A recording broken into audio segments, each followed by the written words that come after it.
976 berpura-pura mabuk tidak ada gunanya. James Gu duduk di kursi di sebelah Ricky Mo sambil nyengir. Dia merasa lemah, dan suara saat dia duduk agak keras. Seluruh tubuh berbau alkohol. Ricky Mo mengerutkan kening dan menoleh padanya, berapa banyak yang kamu minum?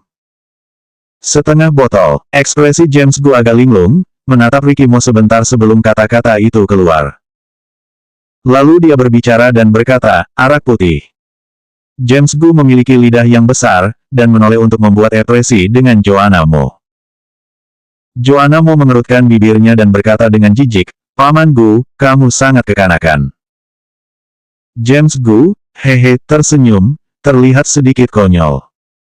Alis Ricky Mo menegang, dan dia memandang Charles Mo, pergi ke pelayan dan minta mereka untuk memasak semangkuk sup pereda mabuk dan antar ke sini.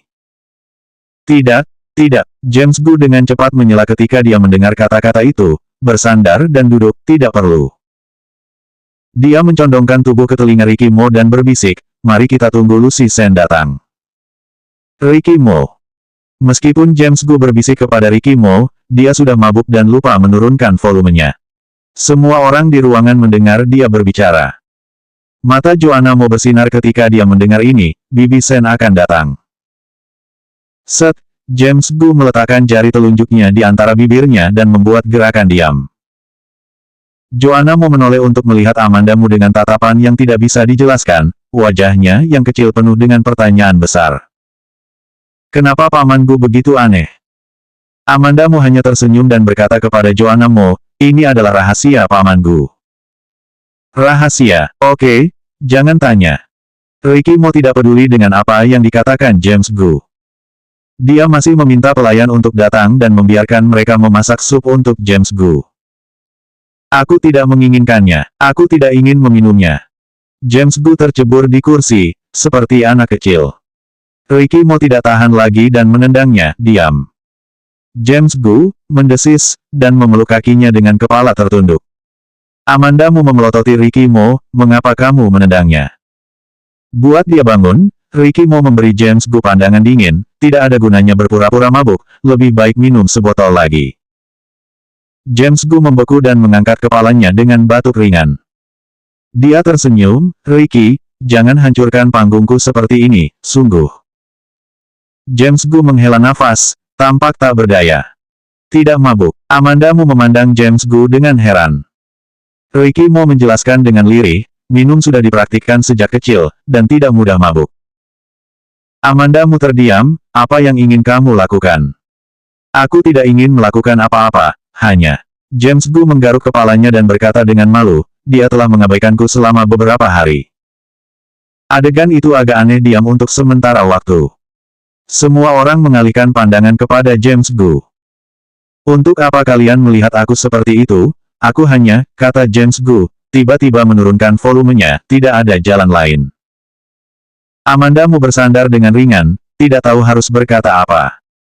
Kedua orang itu berkeliling, tetapi mereka tidak bersama. Charles Mo memiliki ekspresi menonton pertunjukan, dan kemudian dia berkata dengan terkejut, kamu belum mengejar Lucy Sen. James Gu tersedak, lalu berkata dengan dingin, diam, bocah.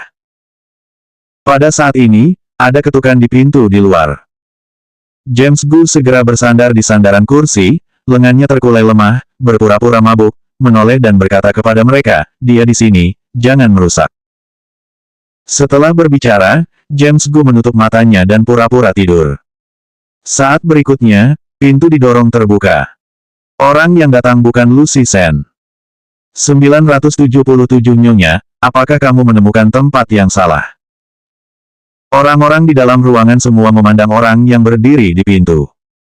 Novia Xiao berdiri di dekat pintu dan menundukkan kepalanya dengan tidak nyaman ketika melihat semua orang di dalam menatapnya. Kemudian dia dengan hati-hati menatap Amanda Mu dan bicara suara kecil, Amanda. Tidak ada yang mengira bahwa Novia Xiao akan tiba-tiba muncul di sini. James Gu, yang berpura-pura mabuk, juga mengangkat kepalanya dan menoleh untuk melihat Amanda Mu. Hubungan antara Amanda Mu dan keluargamu sangat jelas bagi semua orang di sini. Novia Xiao muncul di sini, benar-benar tamu tak diundang. Ricky Mo dengan cemberut menoleh dan melirik James Gu. Amandamu mengatakan dia akan pergi makan, Ricky mau menghubungi James Gu dan meminta James Gu untuk mengatur semuanya. Tapi sekarang Novia Xiao dapat menemukannya, James Gu tentu saja bertanggung jawab. James Gu tersenyum licik, lalu berdiri dengan ekspresi serius. Dia mondar-mandir di depan Novia Xiao, "Nyonya, apakah kamu menemukan tempat yang salah? Kamu seharusnya kembali ke asalmu." James Gu berbalik ke Amandamu dan yang lainnya, dengan ekspresi dingin di wajahnya. Novia Xiao berdiri diam di sana. James Gu ragu bahwa Joanna Mo akan ada di sana hari ini. Jika Novia Xiao bersikeras membuat masalah, itu pasti akan membuatnya terlihat jelek. Dia tersenyum dan mengulurkan tangan untuk memegang lengan Novia Xiao. "Kamu tidak tahu jalannya, bukan?" James Gu mengangkat alisnya, tampak mencibir, "Aku akan mengantar kamu keluar." Saat dia berkata, dia meraih lengan Novia Xiao dan menariknya keluar. "Amanda, aku punya sesuatu untuk dibicarakan denganmu." Bahkan jika Novia Xiao diseret keluar, dia masih terus berteriak ke dalam tanpa menyerah, tetapi James Gu menutup bibirnya tepat waktu. Ketika dia sampai di pintu, James Gu melirik, dan pelayan yang menjaga pintu menutup pintu ruangan. Wajah James Gu menjadi dingin, dan dia membawa Novia Xiao ke ruang pribadi. Dia mendorong Novia Xiao dan memanggil manajer, "Segera panggil 2 orang." Manajer mendengar nada suara James Gu sangat cemas, jadi dia tidak berani bertanya lagi, dan berlari dengan seseorang dengan tergesa-gesa. "Lihat baik-baik orang ini dan jangan biarkan dia melarikan diri," James Gu menunjuk ke kotak. Manajer itu mengangguk lagi dan lagi, "Baik, aku pasti akan melihatnya dengan baik." James Gu berbicara kepadanya lagi, "Tunggu aku selesai di sana, maka langsung kembali." "Aku mengerti." Manajer itu tidak tahu apa yang terjadi, tetapi dia tahu itu bukan masalah sepele, kalau tidak dia tidak akan terburu-buru memintanya untuk membawa orang ke sana. Sebelum James Gu pergi, dia melirik ke ruangan lagi. "Bahkan, orang-orang keluargamu telah mencari Amandamu sepanjang waktu. Sebelum Amandamu mengalami kecelakaan mobil, orang berikutnya mengakuisisi perusahaanmu. Akibatnya, akuisisi perusahaanmu belum berakhir, dan Amandamu diculik oleh Mike Jiang dan mengalami kecelakaan mobil. Setelah itu, Ricky Mo kembali. Donisi juga mendekati Ricky Mo untuk bertanya bagaimana menangani akuisisi perusahaanmu. Pada saat itu Amandamu tidak sadarkan diri, Ricky Mo tidak peduli tentang hal-hal ini, biarkan Donisi yang mengurusnya sendiri. Donisi tentu saja mengikuti rencana awal Amandamu dan membiarkan akuisisi perusahaanmu berjalan normal. Kemudian, keluargamu tidak bisa duduk diam, selalu berusaha menemukan Amandamu untuk menyelamatkan situasi. James Gu juga menginstruksikan orang-orang di bawah ini untuk menjaga mata mereka tetap jernih dan tidak membiarkan orang-orang dari keluargamu datang ke Jade Imperial. Itu tidak buruk, tidak hanya orang-orang keluargamu datang, tetapi juga Novia Xiao, yang memiliki masalah terbesar dengan Amandamu. Dalam perjalanan kembali ke ruangan, James Gu menghela nafas saat dia berjalan. Ketika sesuatu seperti ini terjadi, Ricky Mo mungkin ingin memotongnya. Tidak ada cara lain selain meminta lebih banyak berkat. 978 Apa yang dipikirkan di hati, apa yang dilihat di mata, itu semuanya dia. James Gu merasa sangat terhibur di sepanjang jalan, dan segera mencapai pintu ruangan. Kebetulan bertemu Lucy Sen di pintu ruangan. Lucy Sen hendak mendorong pintu, dan melihat James Gu. "Lucy Sen," James Gu berdiri diam dan memanggil namanya. Lucy Sen belum pernah melihat James Gu sebelumnya, tetapi ketika dia mendengar James Gu memanggilnya, dia menoleh untuk melihat James Gu. Dia memandang James Gu dan kemudian melihat ke ruangan. "Mengapa kamu di luar?" tanya Lucy Sen. Lucy Sen mengenakan gaun putih hari ini dengan riasan ringan. Seluruh orang juga terlihat sangat polos. Meskipun Lucy Sen biasanya tidak berperasaan, dia menghormati identitasnya sebagai aktris. Tubuh dan kulit terpelihara dengan baik. Selain itu, dia memiliki penampilan yang cantik dan dilahirkan di keluarga kaya sejak dia masih kecil, dan dia terlihat lebih baik hari ini. James Gu tidak mengerti, dia telah melihat wajah Lucy Sen sejak dia masih kecil. Menonton Lucy Sen tumbuh sedikit demi sedikit. Setelah menonton selama bertahun-tahun, tidak bosan, tetapi semakin menonton, semakin cantik jadinya. Apa yang salah dengan dia? James Gu menertawakan dirinya sendiri. Lucy Sen menyaksikan wajah James Gu berubah berulang kali. Setelah beberapa saat, dia mengubah wajahnya dan bertanya, ada apa denganmu? Itu aneh. James Gu mendekat, dan Lucy Sen bisa mencium aroma anggur di tubuhnya. Berapa banyak anggur yang kamu minum? Lucy Sen mengambil langkah pendek ke belakang, jauhi aku, baunya sangat busuk. Dia mencubit hidungnya dan menatap James Gu dengan tidak sabar. Aku tidak minum banyak, James Gu memandang Lucy Sen, kulitnya melembut tanpa sadar. Lucy Sen adalah wanita yang pintar. Jadi dia tidak bertanya pada James Gu mengapa dia berpura-pura mabuk. Tanpa sepatah kata pun, dia mengulurkan tangannya untuk mendorong pintu ruangan. Tapi James Gu menangkap pergelangan tangannya. Lucy Sen berjuang, tidak melepaskan diri, dan memandang James Gu, apa yang kamu lakukan? Mari kita bicarakan hal itu. Kata-kata James Gu sangat lembut, tetapi ekspresinya tegas. Aku tidak akan berbicara denganmu, kita tidak perlu membicarakan apa-apa. Lucy Sen menatapnya dengan wajah dingin, tetapi kepanikan tidak hilang dari mata James Gu. Mengenai kita berdua, bukankah kamu mengatakan bahwa tidak ada yang perlu dibicarakan? Sikap James Gu tidak pernah sebelumnya. Dia tidak mabuk. Tapi anggur masih mulai menghantuinya saat dia melihat Lucy Sen. Dia mungkin benar-benar tidak dapat melarikan diri dari wanita bernama Lucy Sen ini dalam hidupnya. James Gu terkadang berpikir bahwa Lucy Sen mungkin telah meracuninya. Kalau tidak, mengapa dia pergi ke luar negeri selama bertahun-tahun dan kembali ke negara asal selama bertahun-tahun? Apa yang dia pikirkan dalam hatinya, apa yang dia lihat di matanya, dan itu semua dia. Bahkan jika Lucy Sen tidak pernah memberinya tampang yang baik, dia masih tidak bisa membiarkannya pergi.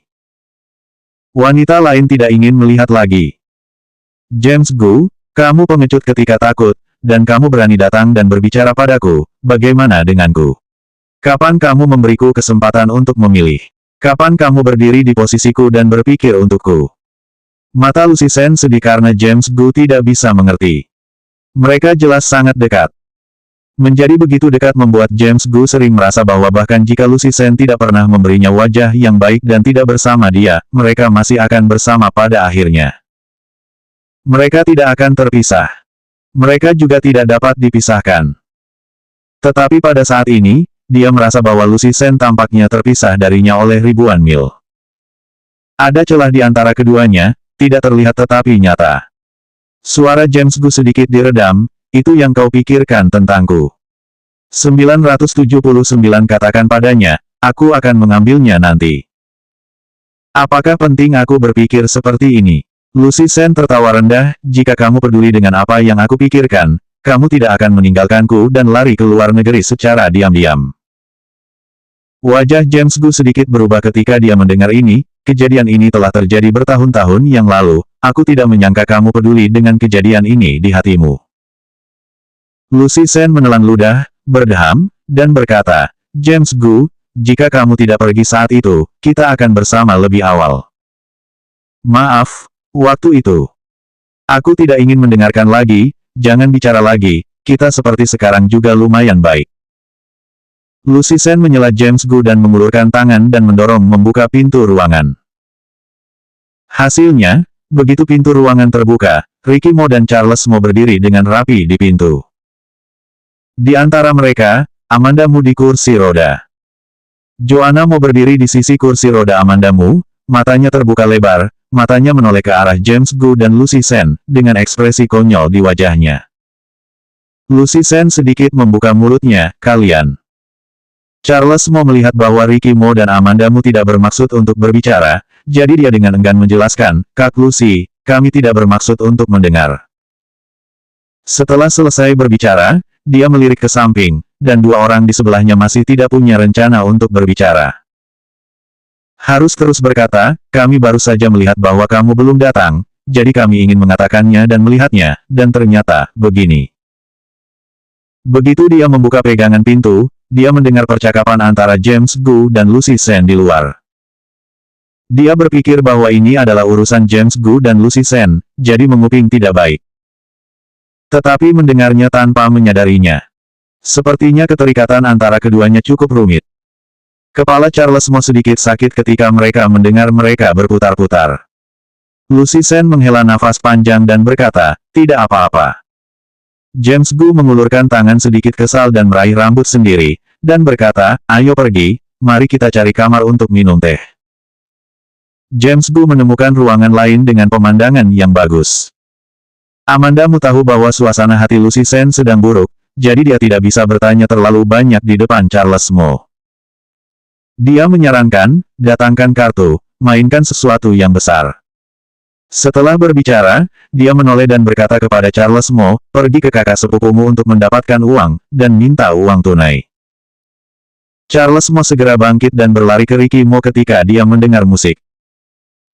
Ricky Mo dan James Gu tidak tahu apa yang mereka bicarakan, mereka duduk di sudut, ekspresi mereka serius dan sangat tenang. Charles Mo berlari dan berkata, "Kakak Amanda memintaku untuk mendapatkan uang darimu. Dia ingin bermain kartu." Ricky Mo mendengar ini dan melihat ke arah Amanda Mu. Amanda Mu sedang memberi makan Joanna Mo, dan merasakan pandangan Ricky Mo, dia berbalik untuk melihat sisi Ricky Mo. Ada kilasan kegembiraan di mata Ricky Mo. Dia berbalik dan berkata kepada Charles Mo, "Katakan padanya, aku akan mengambilnya nanti." Charles Mo mengangkat bahu, "Kalian ini sangat kurang kerjaan, begitu dekat masih membiarkan aku menyampaikan berita." Kamarnya sangat besar, Ricky Mo dan James Gu hanya menempati satu sudut, dan semua ruang yang tersisa diberikan kepada para wanita dan anak-anak di sana. Meskipun Charles Mo hampir berusia 20 tahun, di mata Ricky Mo, dia hanyalah seorang anak kecil. Ricky Mo jarang peduli dengan urusan emosional James Gu, "Kapan aku bisa minum anggur pernikahanmu?" Berbicara tentang ini, James Gu jengkel. Dia menghela napas dengan kesal, "Aku bahkan tidak tahu bahwa dia masih khawatir tentang insiden yang aku alami di luar negeri sebelumnya." James Gu menghela nafas dan melanjutkan, "Menurutmu, dia baru berusia 18 tahun pada waktu itu, dan aku tidak jauh lebih tua darinya pada waktu itu. Kita tumbuh bersama, dan sebelum itu tidak pernah memikirkan apa yang akan terjadi pada kami. 980 Dia memiliki masalah hati." Ricky Mo dengan santai memotong kata-kata James Gu, "Jadi kamu tidak bertanggung jawab atas apa yang kamu lakukan, jadi kamu pergi ke luar negeri." James Gu tersedak. Dia mengatur bahasa dan berkata, "Aku masih muda pada waktu itu, hanya 20 tahun, dan aku tidak pernah memikirkan sesuatu terjadi pada Lucy Sen, bersama-sama dan lain-lain." James Gu mendongak pada titik ini, tetapi melihat Ricky Mo di telepon. Dia meletakkan telepon di telinganya, suaranya rendah, "Semakin banyak semakin baik, sekarang aku membutuhkannya." Setelah berbicara, dia menutup telepon.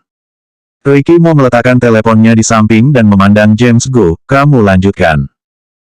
"Aku mengatakan dengan segenap isi hati kepadamu, kamu malah telepon." James Gu memberi Ricky Mo marah. "Menurutmu kamu lebih penting daripada Amanda Mu?" Ricky Mo baru saja memanggil seseorang untuk mengirim uang tunai. James Gu berkata dengan lemah. "Tidak berani." Ricky Mo memandang ke arah Amanda Mu. Amanda Mu dan yang lainnya sudah mulai bermain kartu. Dia memegang kartu di tangannya dan tidak tahu harus berkata apa, menyebabkan Lucy Sen dan Charles Mo tertawa. "Cih, kau dan Amanda memang suami istri tua, kamu harus menemukan cermin untuk melihat ke matamu, sampai sekarang masih begitu intim." James Gu, cih lagi, agak iri dan benci di dalamnya. "Kamu telah terjerat dengan Lucy Sen selama bertahun-tahun, dan aku belum melihatmu lelah." Ricky Mo mengangkat alisnya sedikit, ekspresinya acuh tak acuh. James Gu tidak bisa berkata apa-apa. Pada saat ini, ada ketukan di pintu di luar. Ricky Mo tahu bahwa ini adalah orang yang mengirim uang tunai. Donisi sangat efisien, asalkan dia diminta untuk melakukan sesuatu dengan cepat. Ricky Mo berdiri, hendak mengangkat kakinya untuk berjalan keluar, dan berhenti lagi. Dia menoleh untuk melihat James Gu, yang masih bersandar di sofa dan meragukan hidupnya. Lucy Sen adalah seorang wanita dengan cinta dan mandiri. Dia tidak hanya karena kamu tidak bertanggung jawab pada saat itu, barulah tidak terlupakan selama bertahun-tahun. James Gu, yang setengah mati, tiba-tiba melompat, "Apa maksudmu?" Ricky Mo mengabaikannya, dan berjalan ke pintu. James Gu mengikuti di belakangnya dengan enggan. Ricky, ayo kita bicarakan. Ricky mau berjalan menuju pintu tanpa menyipit. Membuka pintu, seorang pria muda berdiri di luar. Berpakaian jas dengan kacamata. Pemuda itu sedikit mengangguk. Direktur Mo, asisten khusus itu menyuruhku untuk mengirimnya ke sini. Dia menyerahkan kotak kata sandi di tangannya kepada Ricky Mo.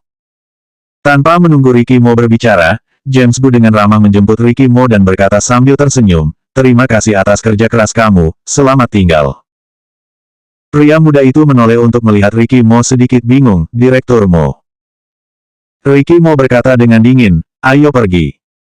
Pria muda itu pergi setelah mendengar ini.